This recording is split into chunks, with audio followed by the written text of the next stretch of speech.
righty. It is February 10th. That is correct. It is the PFF forecast. This is the first actual Monday that we've done in quite some time. It feels good. Rested, refreshed. All the above, man. I don't know if I'd call you rested and refreshed, but we'll get to that later. We have a good little story coming up. We're going to do some fun stuff today, though. We're moving in to draft and free agency, plus there's XFL. And the Oscars happened last night. So you watched XFL. I watched sort of the Oscars. You're going to explain to me the XFL, and I'm going to explain to you the Oscars. We're going to do some NFL win totals because there are some that are out, and that's fun to talk about. We're going to talk about some draft trades that we would like to see, free agency, some quarterback stuff, Phillip Rivers breaking up with the Chargers for like the 8th time this offseason. And then we have some stories from the Cincy Y. Let's do it. All right. So, did you watch the XFL the first time it came around? Not as much. I mean, was it 01? I was I was a freshman in high school. I do remember watching some games, but in all honesty, like, until the betting aspect and the DFS aspect came into play, like these sort of secondary leagues, like the UFL, for example, never appealed much to me. Arena football, same thing, CFL. But I think what the XFL did this time, which I thought was pretty smart on their end, was sort of lean into this idea that this was a league where if you like gambling, if you like DFS, you got some money left over from the Super Bowl, go ahead and put it on the line for these games. Or if you lost a bunch of money on the Super Bowl, try to get it all back on the back of the Roughnecks and the Battle Hawks and the Vipers. Get bit. Compelling stuff. So you watched how many games? You watch them all? No, we had the party on Saturday night. So I watched the first game Saturday, which was okay. And then the game on Saturday night was actually presumably pretty good. Phillip Walker threw 4 touchdowns. Who? Phillip Walker? I'm sorry, I don't know. See, you're not going to be a football snob here. I left this off of the list. Phillip Walker? He was the quarterback at Temple, former backup for the Colts. How did I not know? Look, I left this off the list. I wasn't going to talk about it if you didn't want to. We need to talk about it. So Phillip Walker threw 4 touchdowns. Houston was coached by June Jones, the former Atlanta Falcons head coach, Hawaii head coach. There was a lot of run and shoot theme in there. And then the games yesterday were not quite as good. Both of them went well under the Vegas total. Both underdogs won outright, and a road team won for the first time. So it was interesting. I do think that the betting and DFS aspect will keep enough people watching it to sort of allow it to survive. It was a lot more well-run than the AAF. I think the football is about similarly good. Interesting. Because wasn't the first week of the AAF was really bad, right? I thought the people were surprised at how bad the football was, but I mean, I wasn't surprised. People still watched it. I watched about as much AAF week 1 as I did XFL, which is to say not a lot, thankfully. Somewhat enjoyed my weekend. Watching the XFL was about as tough as eating the steak at the party on Saturday night, which is to say challenging. And my takeaway from it, which seems to align with you, is that the XFL is way better than the AAF, but also way worse than just about any other reasonably professional sport. Well, but that's the thing, though. Like, there are none. It shows you how good the game of football is to people, though, because if I read this correctly, it like sort of out ratings the NBA, and obviously the NHL is no one watching that. But there were no good NBA games on, and they did a good job of not competing with the NBA. So one of the things that the AAF did poorly was they had their games, I believe, at 4 and 8, and so on a Saturday you're kind of competing with some of the NBA games. They on Saturday went 2 and 5, so you're avoiding having to compete with that 8 o'clock NBA game. Now on Sunday, having the games at 2 and 5 sort of competed with the those old the NBA games that play on the Saturday afternoon or Sunday afternoon. But I do think that that's a better tactic. I mean, in all honesty, everything was sort of looked more well thought out. You can't avoid the fact that when Philip Nelson's a quarterback, Aaron Murray's a quarterback. Cardale Jones is a quarterback. The level of play is just not going to be as good. But, I think that if a secondary league is going to make it, it's going to have to be as well run as the XFL was this weekend. Yeah, it'll be interesting to see what happens when. I mean, how long is the season? Is it 10 games? Yep. So they're going to have to compete with March Madness, which they won't. Well, and that was the one thing about the AF when that's basically when they started to fold, was right around that last week was the first week of March Madness. They immediately go under after week 8. It's going to be tough. They have their championship game is the Sunday after the draft, which I think is kind of a smart move on their part to sort of, again, what they're banking on is piggybacking on the momentum that football has and the fact that some people are just simply not interested in the NBA or interested in the NHL or whatever. And they'll sort of get that residual amount until the draft, and then I think people will take a few months off of football. Yeah. Here, I have 2 questions for you. Did you win money? Yeah. I took underdogs. Well, no. On Saturday, both favorites covered, but I liked when we did our. But you bet underdogs, right? Yesterday, I bet underdogs and won. Honestly, the only money I lost was betting a couple overs because I was enticed by the pace, and I didn't like the quarterback play. Just sucked too much for any overs to hit.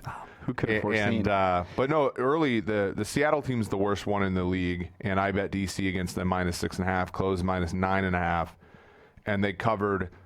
And both numbers. They covered both numbers, and that was pretty good. It's a kind of a fun league if you like college football. I'm not a huge college football fan, but it was fun to recognize some of the names in there. Looking for fun any way you can get it. Okay. George trying to fake. I'm not faking anything. Here I just know unbelievable. I know that there are no sports. People that usually tweet about sports were tweeting about the Oscars last night like they were watching Sunday Night Football. So that tells you how terrible the landscape is right now, because the NBA, nothing really matters. You're sort of right in now. like peak. You're sort of in peak, like the trade deadline just happened, and so half the teams are giving up on the season, and the other half of the teams are like coasting. That's kind of what. Kind of. And then it's just the NBA doesn't matter until playoffs. But the beginning of the NBA is compelling because things are sort of shaking out. You're sort of figuring out whether or not, like the Rockets, if those superstars can sort of hang on, and then right now it's terrible. So it's a smart move for the XFL. The pace thing was hilarious because it seemed to me like the games took forever. Mm-hmm. Yeah. which shows a little bit of poor planning on their part, but whatever. I hope Phillip Walker works out for him.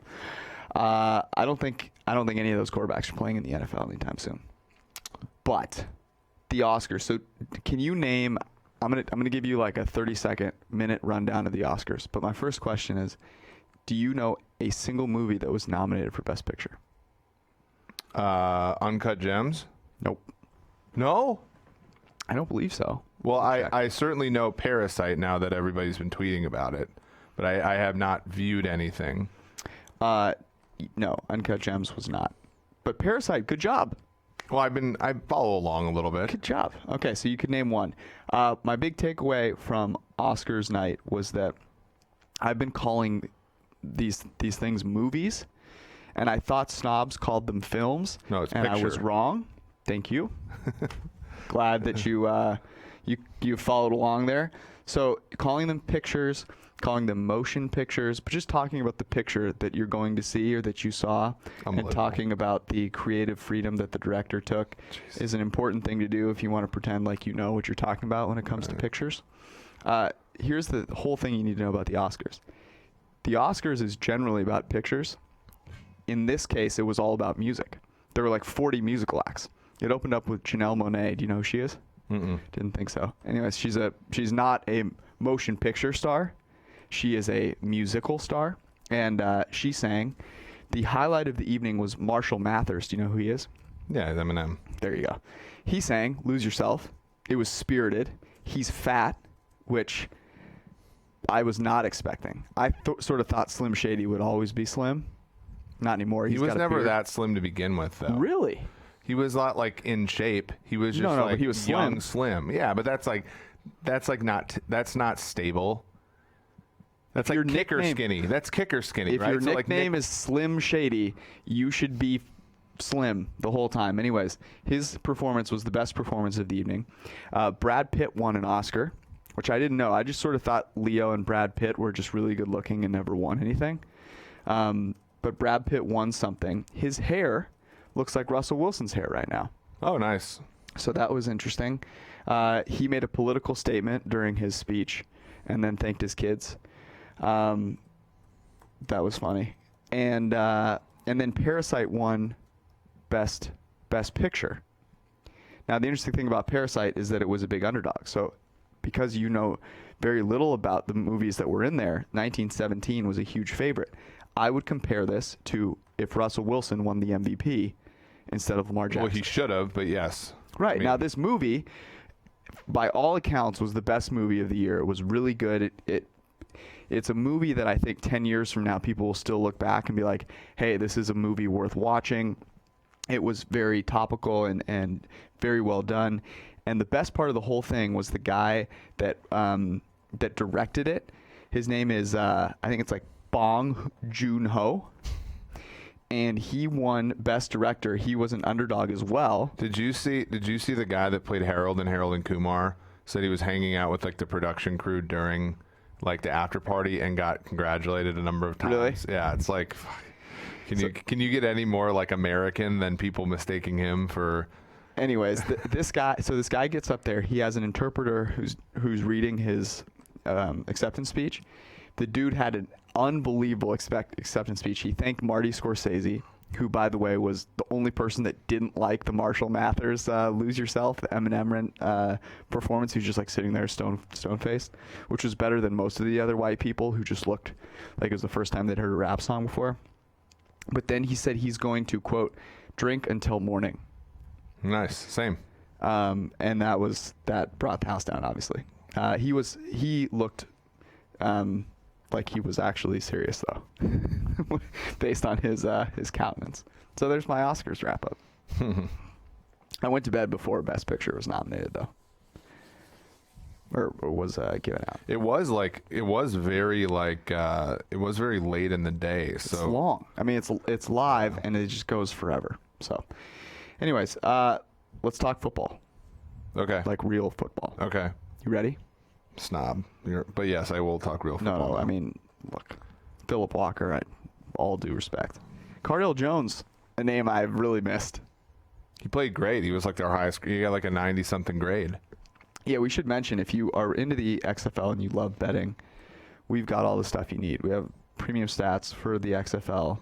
Ben Brown has written some great XFL content. Jeff Radcliffe and Scott Barrett have written some great DFS content for it.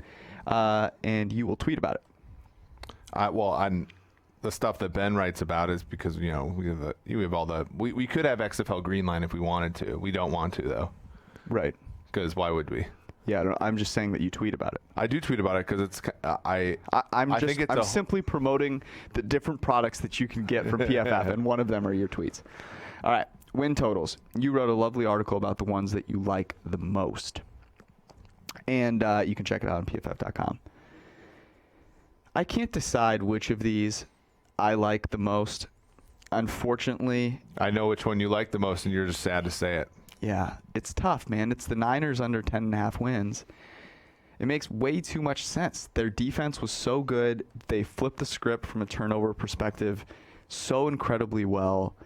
They were generally pretty healthy on defense. Yeah. I think about the injuries that they had on defense, and like Quan Alexander gets hurt, or K1. K1 short. Yeah. Drake Greenlaw comes in and ends up playing so much better that he plays more in the Super Bowl. So the injury thing, the defense thing, and then offensively, it's weird because I could actually see this offense getting better. Like I could see Jimmy G playing better, but they might not. It might not matter because the defense won't give them so many fortunate situations. Yeah, I mean that's the problem. Is like they're in a situation, and I wrote about. They're in a situation where they have to improve just to stay the same record-wise. Oh, yeah. And like that's a tough position to be in. It's like, you know, we've seen this time and time again.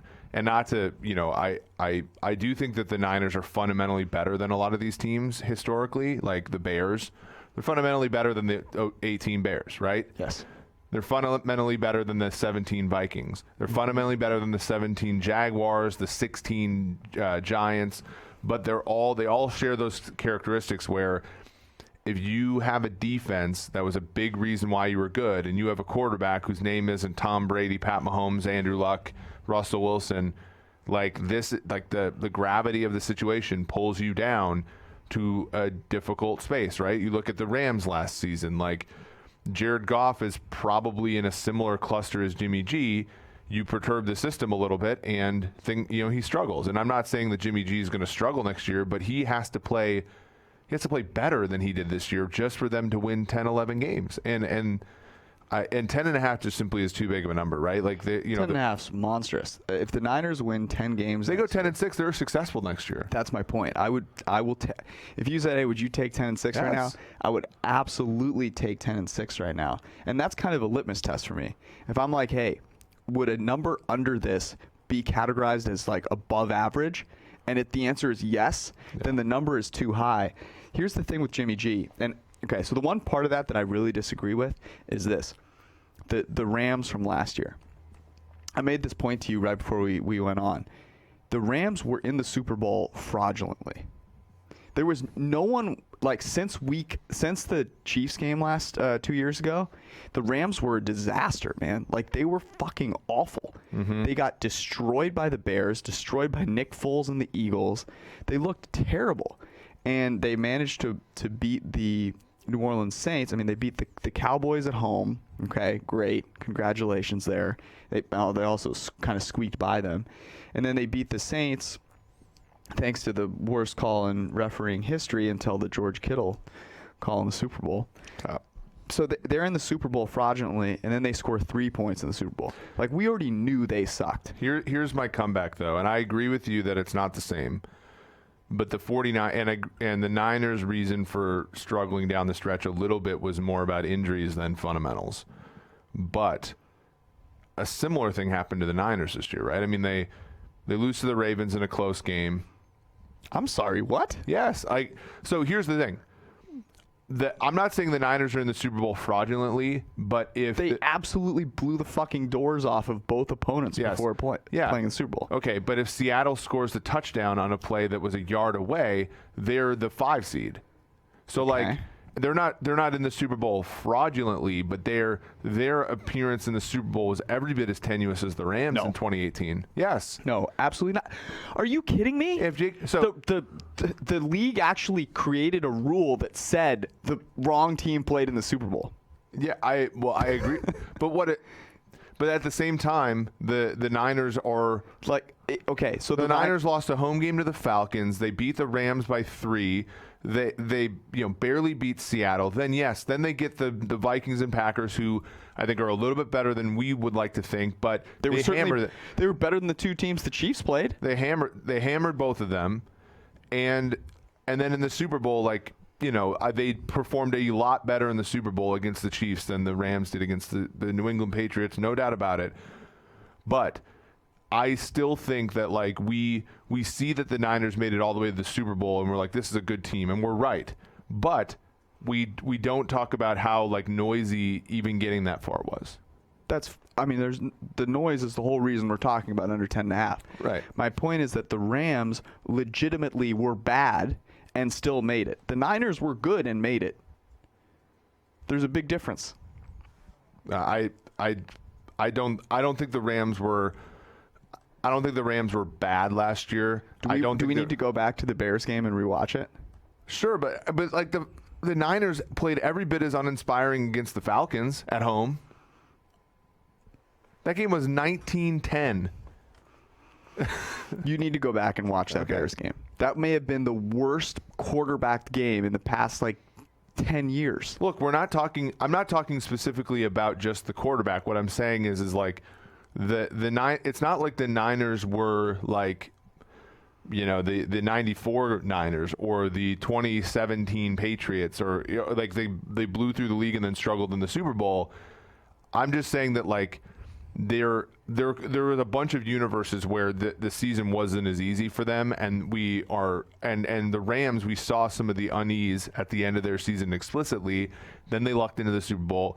For me, the Niners' path to the Super Bowl, like some of that luck happened like 3 weeks earlier. Okay. That's all I'm saying. So if the Seahawks score there and they have to be the best 5 seed in history, I think there's a far better than average chance for a 5 seed that the Niners made the Super Bowl, but it is far like the less Niners likely. were the best team in the NFC. Well, sure, for sure. So if they're the best team in the NFC and they have to go on the road, and they like.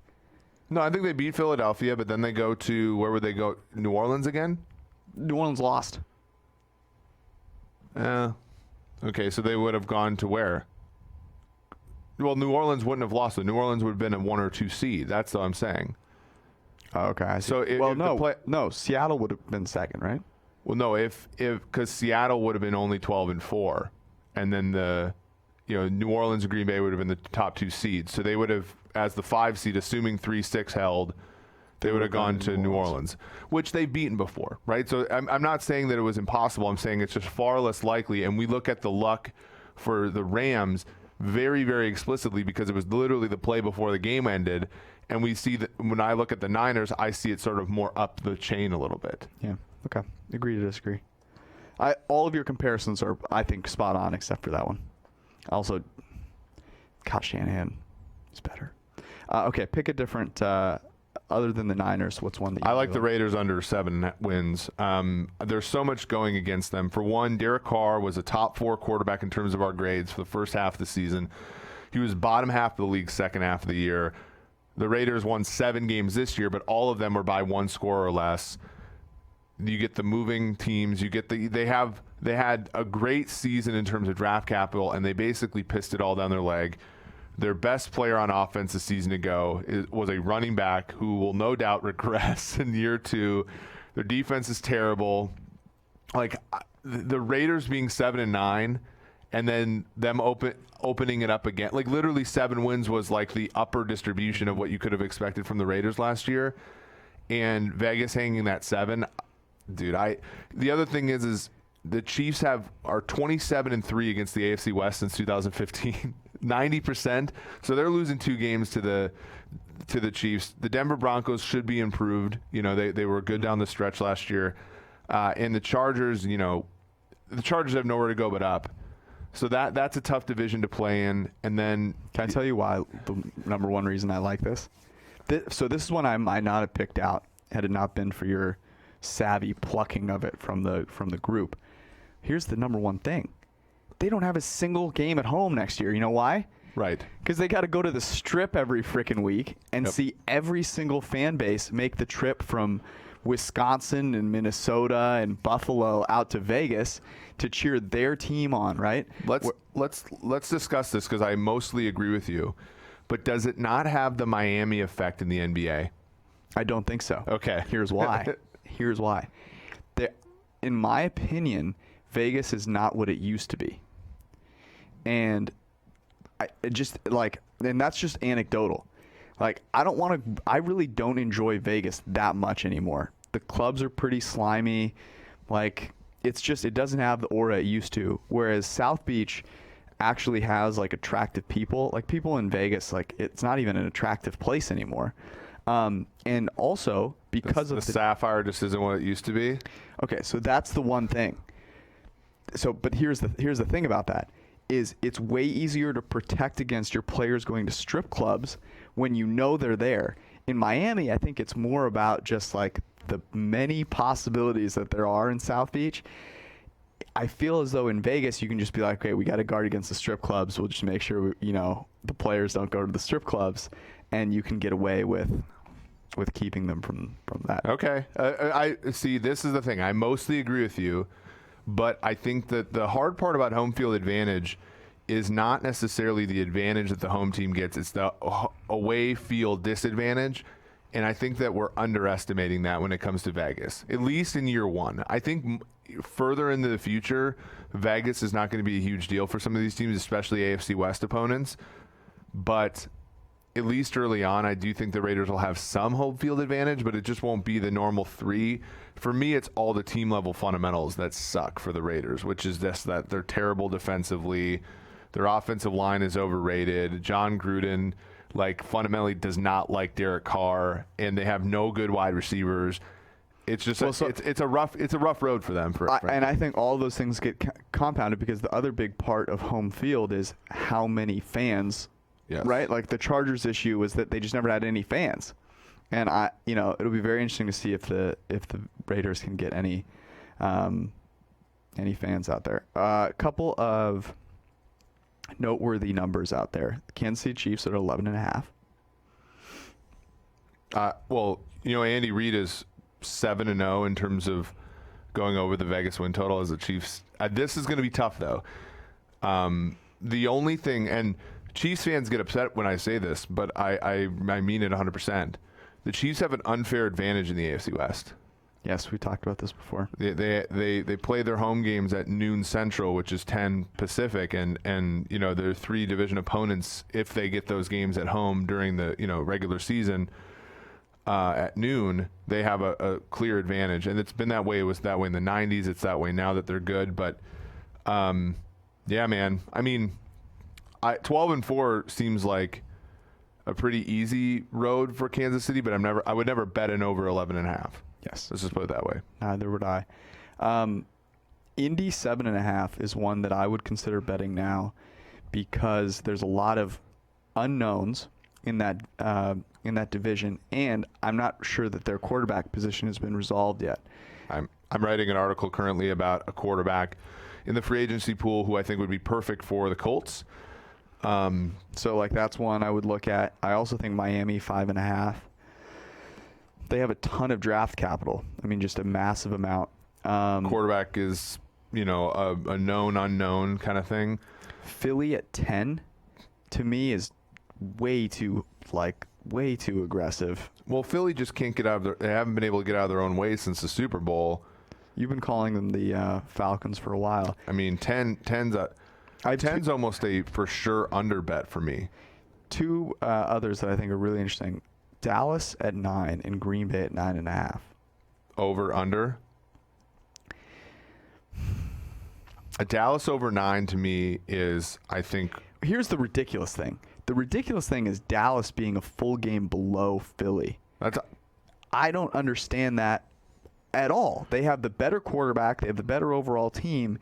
And at this point, I'm not sure that the coaching is really a major advantage for Philly because if Mike McCarthy does what he says he's going to do and come in and start using math to drive decision-making, then they're going to go for a lot of 4th downs.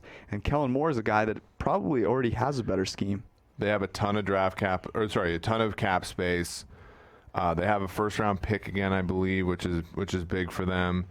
Philly, yeah. I mean, the issue in the NFC East is going to be when you look at these 2 win totals, and it's the same thing for the Green Bay one, the Green Bay under 9.5. The thing that you have to consider for both of these is how much do you think the rest of the division will improve? Mm-hmm. Because if you don't think much of Washington or the New York Giants, then laying off of Philly under 10 is probably smart, and piling on Cowboys over 9 is probably smart. On the other hand, with Green Bay under 9.5, you have to explain to me why the Lions are going to be good, right? Because that's how that happens, right? Lions at 6.5, I believe, which I like the over there. Yep. You have to explain to me how the Lions get better because I don't see the Bears being more than a 6 to 10 win team. I don't think the Vikings are anywhere outside of not 7 to 10 wins. So much like this season, Green Bay, all they really have to do is split with Minnesota, to get to 10, 11 wins, unless the rest of the division is better. And that's a tough sell for me. The rest of the division being better really hinges on Matthew Stafford staying healthy. Yes. Also, with Green Bay, they won more games this year than their fundamentals would tell you they will. By a lot. By almost 3.5. By a good margin. So that's something that you can take advantage of and just say, okay, well, the market's just going to overprice this. And you'll probably get, 9.5, man, the hook. I could have seen this at 9 and still taken the under. I don't know. Any others that are worth discussing here? I don't want to give away too much from the article. Go check it out. But, like, just any other ones that are noticeable. Baltimore at 11 is heavy, but the thing, I mean, the hard part is, and we got into trouble this year, you know, doubting them. Here's one that I think is sneaky, and this is okay. But hold on about the Ravens here. You just talked about teams that are how that division is going to get. The Steelers can't possibly be worse than they were last year. I mean, they had Duck Hodges and Mason Rudolph battling out for quarterback play there. So there's no. They also had the league's best defense, other than the Patriots. So that there is some regression that probably is in store there. Okay, but I'd rather bank on the offense being better is what really is going to beat the Ravens. Here are a couple that I like that are sort of under the radar. Okay, I kind of like Cincinnati over 5.5 for that same reason. Okay, because the thing is, if Burrow comes in and has sort of a Baker Mayfield type rookie season, Cincinnati invests a little bit in the offensive line. AJ Green comes back. Mm-hmm. They get 2 first-round picks because their first-round pick last year was injured. There's that too. And then here's one that I like as a sneaky one. It's just low, but I kind of want to go under Carolina 6.5 because I think that they are going to tank for Trevor. I think they're going to tank for Trevor. And while that didn't work, if you bet the over Miami, you cashed this year at 4.5.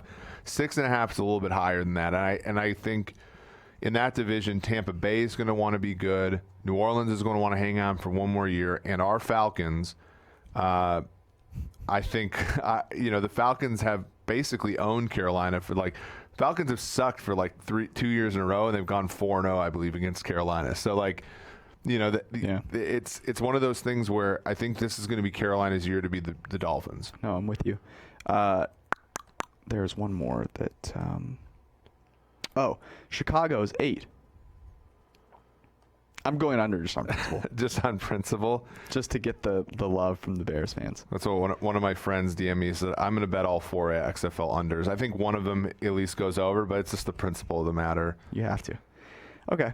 I'm glad that some of these are out early. Mm-hmm. Makes it fun. We haven't done any simulate. These are just based upon fundamentals and a little bit looking at the schedule. For example, take a look at Houston if you want to study over under for them. The schedule will matter a lot, but I think the order also will matter considering how things are correlated in the NFL. So just, the limits are low now. Have some fun. All right. The draft. Before we get to the draft. Oh, no. If you're like me, you have an impossible time finding a dress shirt that fits. However, you could find a really nice Chiefs shirt that fits at the PFF store. But if you're looking for a real dress shirt, you probably struggle to find anything that actually fits you because your body is unique. It does not come in one of 5 sizes. So you want to head to Proper Cloth because Proper Cloth makes sure that the shirt size is just for you. It's a custom fit shirt. It's never been easier. You go to propercloth.com. You create a custom shirt size by answering 10 easy questions. They use machine learning. It's really smart. I believe in it. We use it every single day. So you should too. Proper Cloth then takes your custom shirt size and lets you customize the shirt any way you want. You have bigger left cuff, bigger pocket, the type of buttons, literally everything. The fabric is great. They get fabric from around the world. They have tons of different options. So whether you want something for the winter or the summer, they've got you covered. And if the shirt doesn't fit perfectly, you can just return it and get it remade completely free of charge. So they make sure that everything is perfect for you. Proper Cloth's been featured in top publications, New York Times, Wall Street Journal, Esquire, GQ, Fast Company. GQ calls them their new favorite online shirt maker. I can attest, I literally try on dress shirts and go, there's just no way this is ever going to fit me. And Proper Cloth, first try, fit me perfectly. So go to propercloth.com/PFF, use promo code PFF20, save $20 on your first shirt. All right, the draft is interesting for many, many, many, many reasons. One of the reasons that I find it most interesting is the way in which it kind of mimics almost a financial system, right? You have all this kind of capital. It doesn't necessarily, you can't splice it up as perfectly as you want all the time, right? You're given the picks you have, and that's kind of all you are able to work with. And you have different motivations, right? Some teams need quarterbacks. Those are by far the most valuable position in the NFL. Some teams don't. And so it makes trading draft picks a really interesting situation. we have a simulation of the draft trades that we use that basically samples from in and around the picks that you're trading 50,000 times and looks at who wins the trade and does a really nice job of accounting for whether a quarterback is selected too. You can make that selection. So we're going to talk about some draft trades that we like. I have a feeling we're going to be trading for quarterback picks. Yeah. So here's a question, because like I want to talk about quarterbacks a little bit too here. What would have to happen for the Bengals to not want to select Joe Burrow at 1? I was trying to think of this as well. So if you got 4 first-round picks, I would do it. I would trade back. Now, I don't think so. A team could maybe try and accumulate that. There's no team obviously that can do that right now. But you look at well, if you took the Dolphins, let's say you're the Dolphins at 5, and you trade. What are the Dolphins' first-round picks? Let's look at this. Well, so the tough thing is though, the question is, would you take future picks? So I'm at 4 picks like in this year's draft, right? As opposed to waiting for next year where that team could get good, because you don't want to give up the first pick with Joe Burrow, he be good, and then all of a sudden those picks next year don't actually turn out being worth that much, you know? Yeah, I mean that's the thing. I mean there's a discount rate, but at the same time, I mean the Bengals are in sort of like a pretty similar situation as the Dolphins, in so that let's say the they're Dolphins not particularly talented. The Dolphins go 5, 18, and 26, and then next year's first. Okay, so if the Dolphins do this, I think that they're at least going to be okay enough to pick, like, let's say 10th. So if we do that here, and we well, give me your gut. What do you think the Dolphins would actually do in this situation? Or the Bengals? Do you think the Bengals would actually do that? Would the Bengals do it? Would they trade? Yes, I think so. I mean, because here's the thing: Paul Brown is relatively worried about busting on these things, right? Mm-hmm. The tough thing is that there's. Yeah, go ahead. So the chances of you getting the first pick next year are so low because you're accumulating a bunch of draft capital. I mean, the Dolphins tried and didn't. Right? Yeah. So unless you're going to say, theoretically, the only reason that I would do this is if I knew for sure that we were going to tank so hard for Trevor Lawrence next year, and that I was like, okay, I probably don't know which quarterback is actually better. There's a ton of uncertainty involved, and so therefore I'm going to do this trade. I accumulate 3 extra first-round picks, and I still have a chance at a quarterback next year. And you could take a quarterback this year at 5, right? You could still take Tua, potentially. Well, not only that, but you would have, if you're, here's the theoretical to think about. Let's say you are Cincinnati, and you prefer Tua. Mm-hmm. This is the path, isn't it? Because you can't. I mean, but there's no way. You say there's a market, right? This is a market-based situation.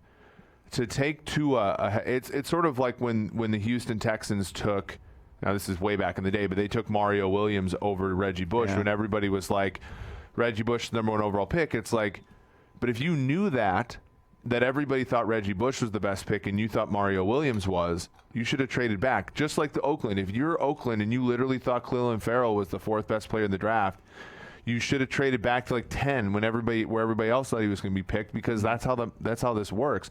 Now, there's imperfect information, but how many teams in the NFL in their right mind would select not Joe Burrow at 1? 0. So, yeah. So if you trade, so in this situation, if you were to trade this, the team trading up to 1 still does win if it's a quarterback, just because of the variance. Oh, but hold on. Not if the 5th pick is also a quarterback. Sure. So that's a good point. The key thing. That's a good point. Yes. So you're dead on, right? So the team that selects at 1 does win the trade if the other picks that are traded are all non-QBs. Non-QBs, that's right. So it really comes down to what you think about Tua and whether you're willing to do it. And I would say from the Bengals' perspective, I would do that. I would say, look, at number 5, if I evaluate Tua and his health and, he gets he's going to recover fully, I take that chance because there's still a chance that you can tank. You get, a top pick next year, and you are so bereft of talent overall that those high picks are going to win. And that's the tricky part about Burrow, because the question for him, having the best season we've ever looked at PFF history and at college, is how much of that depended on Joe Brady? How much of that depended upon, the players that Justin Jefferson, all those players that he was able to throw to, Thaddeus Moss, like all these NFL players on his team. Offensive line was terrific. Like, how much of that is dependent upon the players around him? We seem to discount Tua for that. Yep, but we don't do we don't do it with Burrow, even though Tua has a lot more data of being brilliant than Joe Burrow does. So it is tricky. Okay, so that's a really good conversation, I think. Yep. Teams that could go up and get the number 1 pick. Don't think it'll happen. If for no other reason than the Bengals just so desperately need a face of their franchise. There are non-football reasons to take Burrow that I cannot dispute. Right, that you just kind of have to accept. Yeah. But I have another option here. So you talked about the Raiders, the Las Vegas Raiders. So the Vegas Raiders are going to make a play at Tom Brady. And that basically says, hey, Derek Carr, we think you're garbage, and you're not going to be the future of this franchise. So why would you not move on right away? And the Raiders have a bunch of picks that they could potentially move up with. So the Raiders have number 12 and number 19. And I'm thinking, okay, well, what if they take 12 and 19, and they start that as kind of the basis for flipping it to Detroit? So if Detroit is going to stay with Matt Stafford, they're at number 3. Do you take 12 and 19 and say, okay, we could maybe still get, maybe Jeff Okudah still falls to 12. Like, who knows? The league is crazy. But we're here to try and build around Matt Stafford, which I don't think is a ridiculous decision. Yep. He played well last year. And then the Raiders can move up and take a quarterback at 3. So if you look at this from a quarterback agnostic perspective, the Lions would win this trade, getting 12 and 19. About a half a win in their direction over the course of the totality of the players' contracts. But for the Raiders, you pick a quarterback at 3, and the Raiders are going to win this trade. So it's one of those trades like the Jets-Colts trade from a couple years back, where the teams are differently leveraged depending on their selection of a quarterback. The picks have different utility. Now, there's something we probably have to build into this, which is, how much do I like the quarterback? No. How much? No. How? I like you took that seriously. How likely is it that third pick can be the quarterback? Because there was a very now in 2018 there was not going to be a situation where one of the top quarterbacks was unavailable at 3. But the particular quarterback being either Baker Mayfield or Sam Darnold was contingent upon the Giants taking Saquon Barkley at 2. But we're in the same situation here.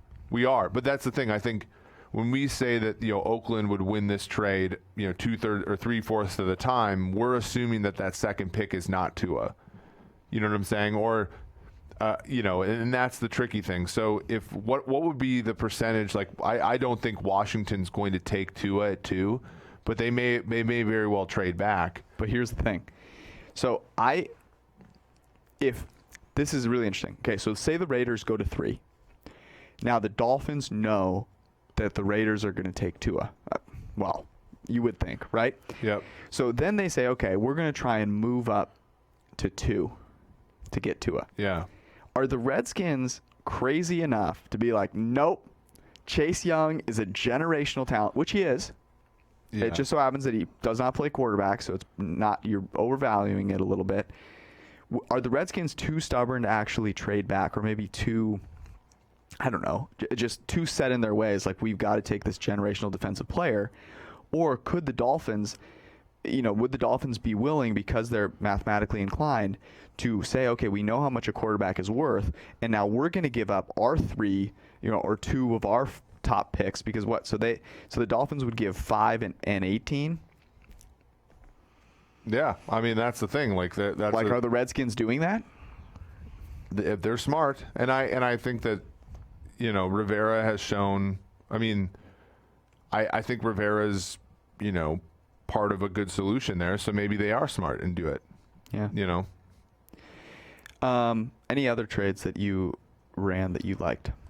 Yeah, I like those. I mean, the thing about it is, again, the question is like, think about like the Colts at I believe it's 13. Mm-hmm. Yep, I was looking at them too. Yeah, like what would, I mean, so if you're the Colts, what is your best solution? Because Brissett's cap number is 21.5, I believe. So when we look at quarterback solutions for them, it's not. I don't think it's going to be the Brady's, right? I mean, his dead money if they cut Brissett is 12.5, right? Mm-hmm. So you're either hanging on to a backup quarterback at 21.5, or you're cutting him at 12.5. Like, I think their solution is basically draft a quarterback or sign somebody like Bridgewater, somebody who's going to be cheaper. So is it worth it? Like, what do you think the calculus is in their mind? Do you think they think that Jordan Love, Justin Herbert are worth it, or do they go up and get Tua? Based on what Chris Ballard has done, I just don't. Yeah. I can't see them trading up. I think he trusts as Reich to build an offense around kind of a crappier QB, frankly. I think they go free agency and they make a play maybe at a quarterback next year, because there's so much out there in free agency. There's really not a free agency quarterback who I'm not like, I would love to see him in Frank Reich's system. I mean, that's just how much I value Frank Reich. Here's my last one that I have for you.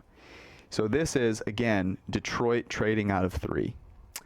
And it would be a team that loses a great quarterback, maybe the greatest of all time quarterback in the New England Patriots, trading up to 3 to get Tua. Now, I don't really know if the Patriots have enough ammunition here. So they have 23. They have, I believe, 55. Yeah. And then you'd have to give up a first and probably a second next year if they have those. No, because in the greatest trade in the NFL history, the Chiefs gave up 27, 91, and then what became 22 to move from 27 to 10 and take Patrick Mahomes. Now, 3 is a lot heavier than 10, but they're at 23 as well. So I agree with you that they'd have to give up that their front end pick, 23, and a 1. But if that second pick is like a second rounder so they'd have to give up their first 2 picks in the current draft, and then a 1 the following year. I think that they can accomplish that. Okay, so the trade makes sense. There's also Patricia and Belichick's relationship. I do think it makes a lot of sense. Yeah. So here's what the trade would be. Detroit would get 23, 55. They'd get first round pick next year, which I'm just giving them as 28. And then I'm also throwing in a second next year, which say is in the 50s. New England gets a 3 this year. New England wins this trade if they select a quarterback, and Detroit wins this trade if no their lens, if number 3 is not going to be a quarterback. It's actually close. Like, it's actually more of a. Oh, it's not. It's not a slam dunk for Detroit trading out of that pick, but they do get more. They do get more value than New England does, unless New England takes a QB at 3. Then New England wins the trade. The quarterback just so much tilts this entire thing on its head. What's really interesting to me about this whole thing is that if no one, I presume there will be a lot of players trying to move to 3, right? Because we just talked about a couple of teams, but if there aren't, and they're just sitting there, and Detroit's like, we don't have anyone that we really love. We could see this guy slipping anyways. And Belichick, and here's the question then. He says, "Hey man, I'll let you use my boat for a week this year." Right. Or, "Hey, look, I'll give you a little bit more credit for the prior Super Bowl." Yes. Here's the thing. If you're Detroit, you get fired, I'll hire you back. If you're Detroit and it gets that way, who do you take? Do you take Okudah? Because they stunk in coverage last year, but I think a lot of that was scheme. Or do you take CeeDee Lamb, Jerry Jeudy, and just go all in on the offense? Go all in on the offense. Because, Marvin Jones is a free agent coming up. Kenny Golladay, Amendola. I think Amendola is a free agent coming up too, maybe a year or 2 from now. Hawkinson's no lock. That's really interesting. I hadn't even thought of that yet. And I mean, the Lions historically as a franchise have taken love taking wide receivers. Yeah. 3. I'm Charles Rogers.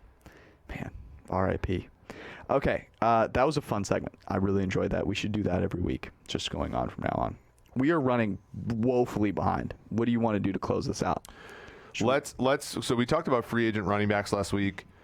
Let's continue with the second least important position in the NFL. Let's talk about free agent. You want to? Linebackers. I was going to say let's just talk quarterbacks real quick.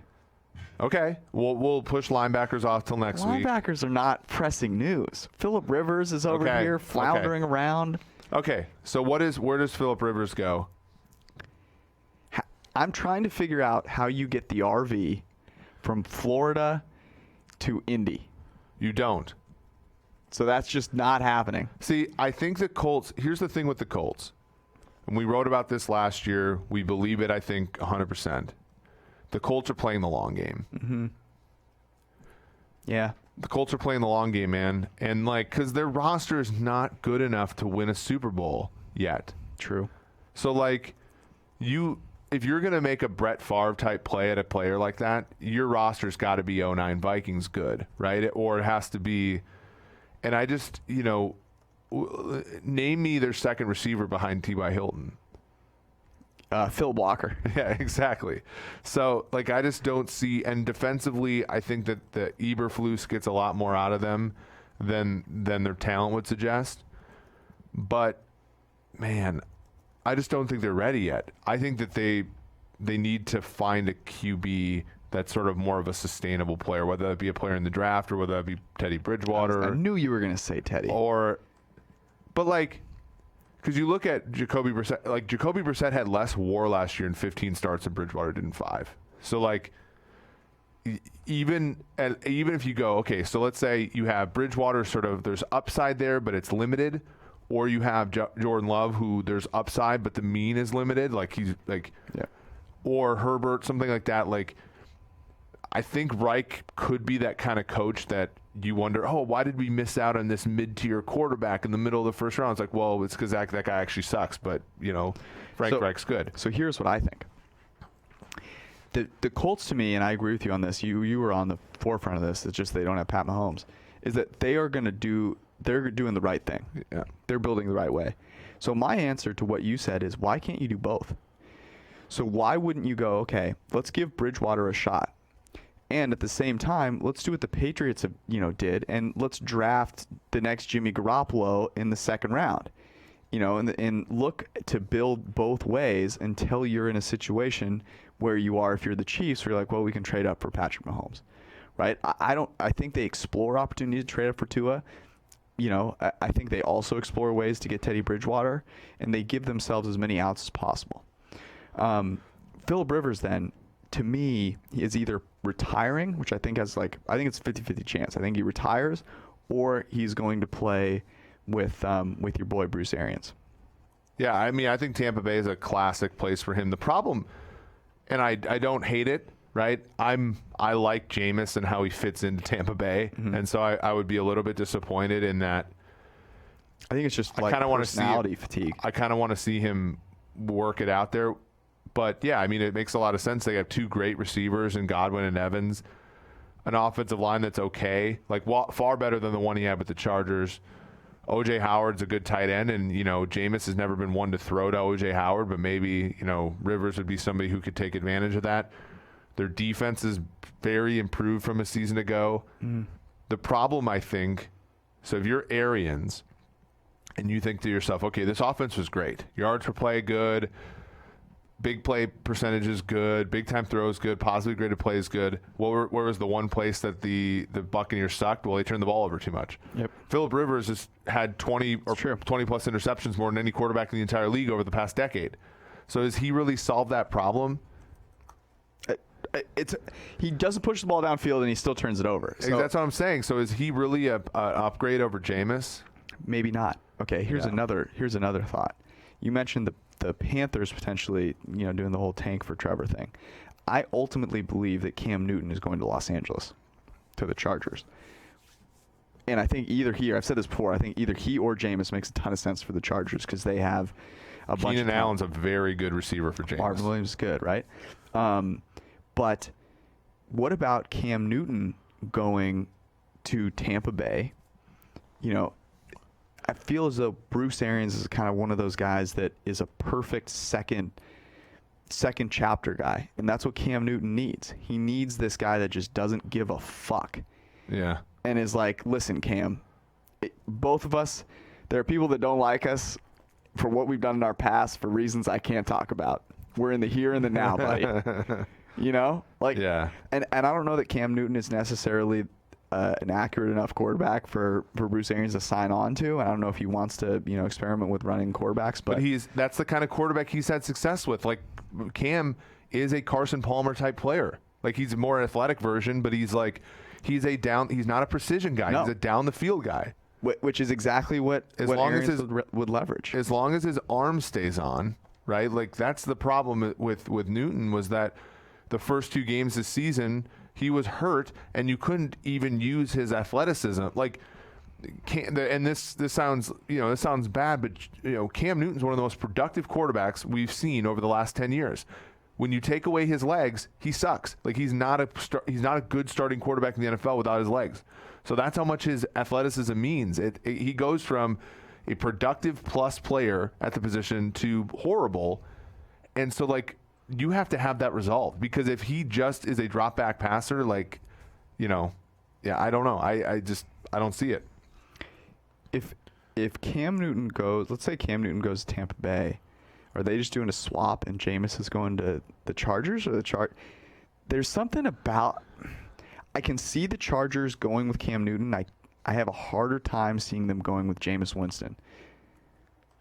To me, the Chargers are making this play. We have no fans, no one buying tickets for our new stadium. And if we don't get a guy with a name that people are excited about. That's a good point. So Cam's a superstar, Jameis is not. Is not. And that's the big thing. So, like, I could see if they can't get Cam Newton, they're just like, well, fuck it. Like, we're just going to tank.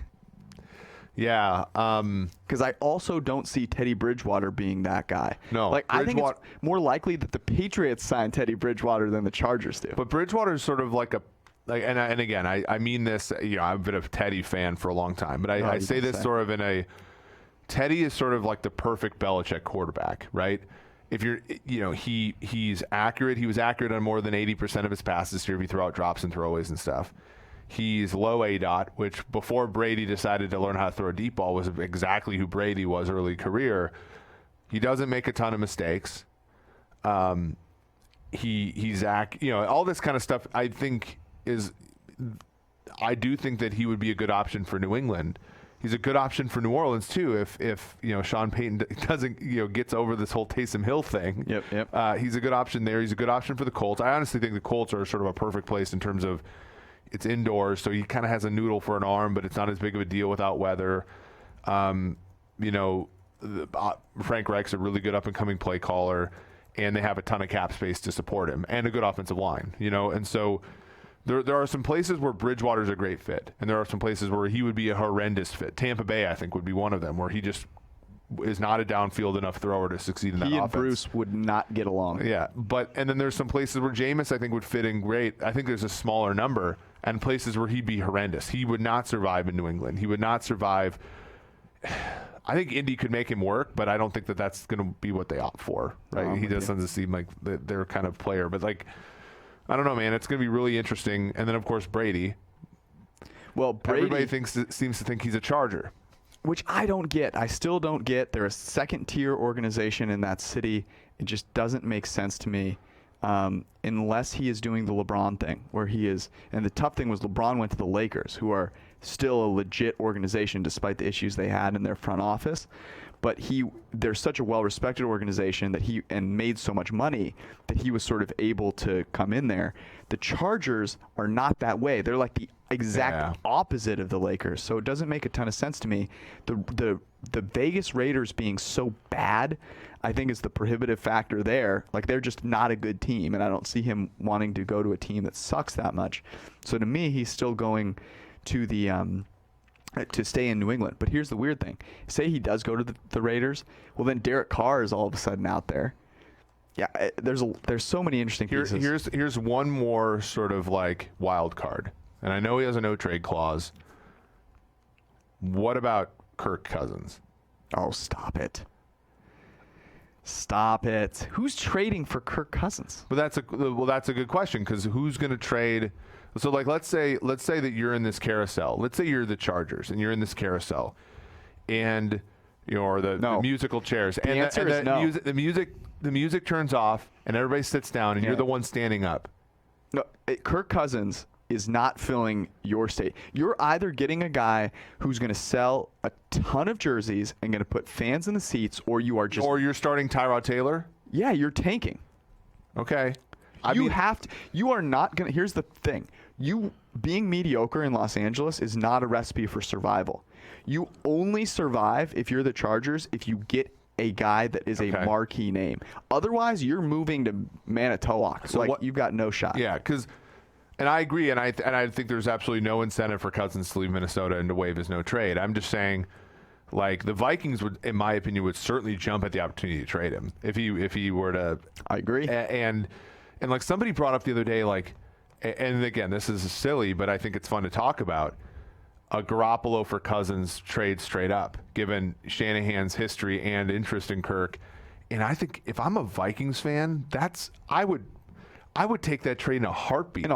But here's the problem. Jimmy's got a great contract. He's young. He has more playoff success than Kirk Cousins already in 1 year. Which is the reason that the Niners are never doing that trade. The other thing that you've just totally glossed over is that people like Jimmy G and no one likes Kirk Cousins. So, like, younger, better looking, better at football, cooler guy. Oh, yeah, no, give me the other guy with the worst contract. He's a vegan. He'll fit in perfectly out here. Stop it. I like your attempt, though, at willing into existence getting Kirk Cousins off your second favorite team after your first favorite team just won the Super Bowl. For that, I respect you. Okay, stories from the Cincy Y. You have a great one, and I'm going to let you tell it. I don't think it's a great one. It is. But, yeah, well, so here's the thing. So we were playing basketball. I was not. Yeah, 20. We haven't played one-on-one in what, like 6 weeks? It's been a while. It's been too freaking long. So I'm playing 21 with Ben Lindsay, the up-and-coming star in our company, Paul Carey, and Sam Onsen. I'm playing 21.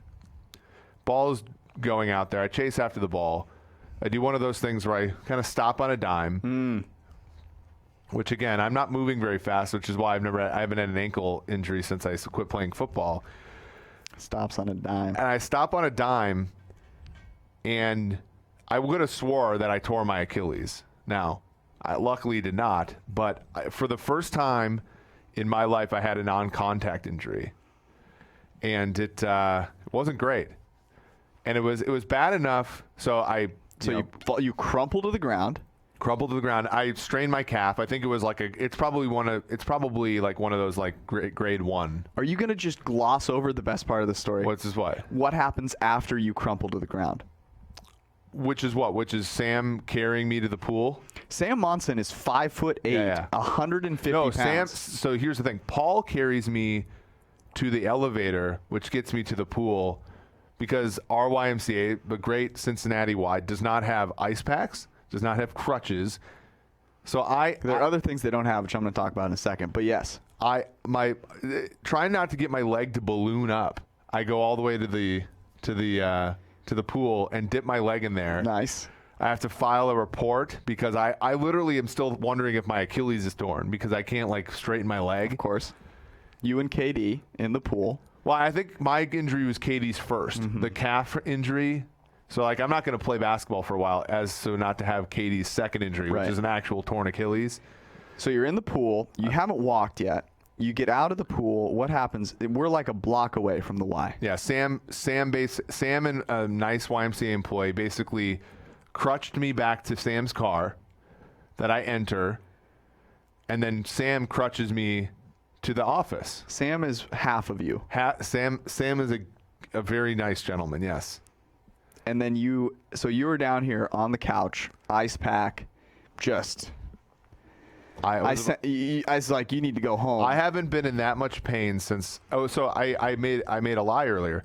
My first and only non-contact injury before that was turf toe, And turf toe is more painful. Turf toe is painful. Turf toe is more painful than what I had, but that was the most painful injury I've had in a while. I still am walking with a limp as, we walk to the gym today. I'm aware. I'm acutely aware. You put a compression sleeve on your calf for the PFF end of the year party. In which I was the MC, or one of the two. One of the two. And was I okay? Did I do a good job? You did a really nice job. If you guys could have gotten video to play, it would have been better. But hey, look. The biggest issue with the end of the year party was that the steak and the bartenders were an atrocity. And that was the real issue. You were a bright spot.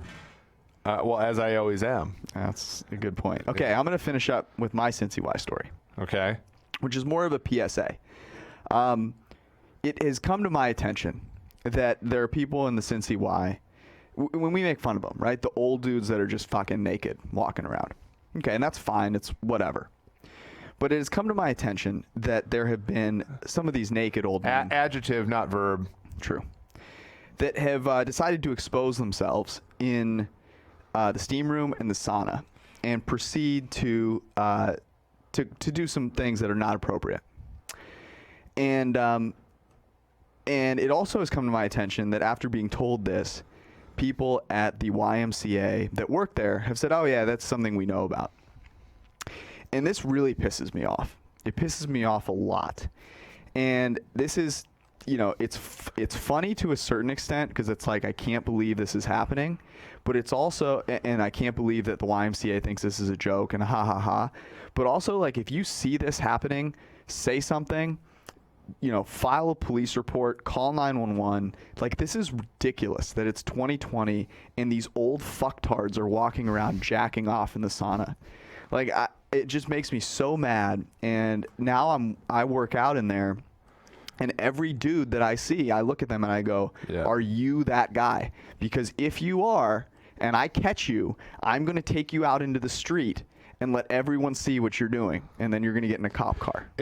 So it is something where you think about victims, right? And you think about, and you realize that being like, when you've never been the victim of anything like this before, how you take so many things for granted, and how, when people terrorize other people, like, that's literally what it does. It makes you scared to do things. It makes you scared to, like, go about your life in, like, sort of a normal way.